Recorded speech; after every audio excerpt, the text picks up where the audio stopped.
Well, Squadrons is out, and it's a pretty small game. It's pretty basic, only $40, and you're only buying a $40 game. It's not $60. Well, it lacks for a lot of people, and it feels incomplete. This is why Squadrons feels so incomplete, in my opinion. When I first heard of there is going to be a Star Wars flight game, this is what I think of a perfect flight game. All eras. You can play as the prequels, the original trilogy, the sequels. That's awesome. Memorable locations. You can fly in Coruscant. You could fly on the Death Star. You could fly over Starkiller Base. That would be awesome. Then you could also play as iconic characters. Like imagine playing Anakin Skywalker over Coruscant.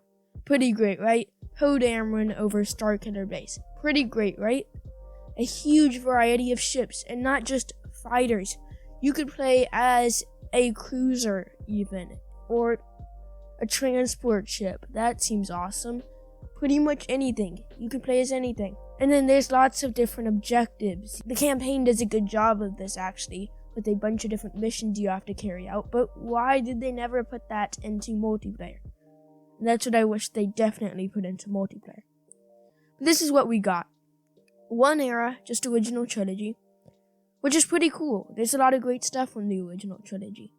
Locations we have never heard of without anything special about them. I mean, the cool maps, they look pretty cool actually.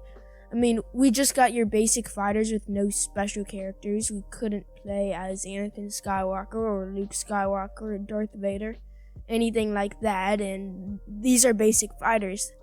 They're not with special ships like the Slave One or a Jedi Fighter or a Cruiser. And just two basic game modes, nothing more than that. The core gameplay is great though. It's much better than Starfighter Assault. And Starfighter Assault actually did a decent job of what a perfect Star Wars game is. It's just the core gameplay isn't great. With Squadrons, they really focused on this gameplay, and it was great. And you feel like you are in a real cockpit, and you have some great moments where you're shooting down starfighters.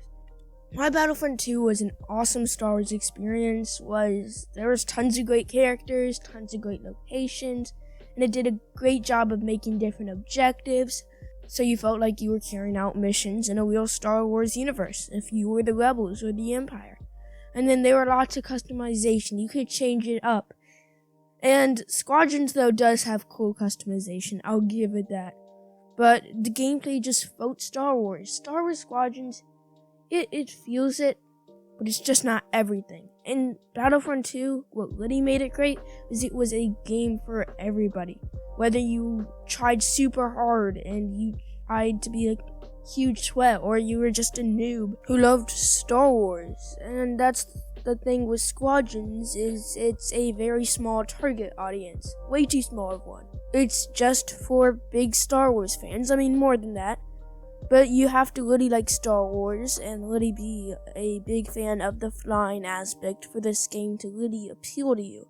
If you're just a big video gamer, then this isn't going to be a game that stands out to you. And that's what EA missed out on. They could have done that better. Well, I hope you enjoyed this quick rant. If you did, then if you're new here, I would appreciate a subscribe, because I'll have more Star Wars content coming out just like this. Squadrons is still awesome, and it's really fun. I'll see you in the next video.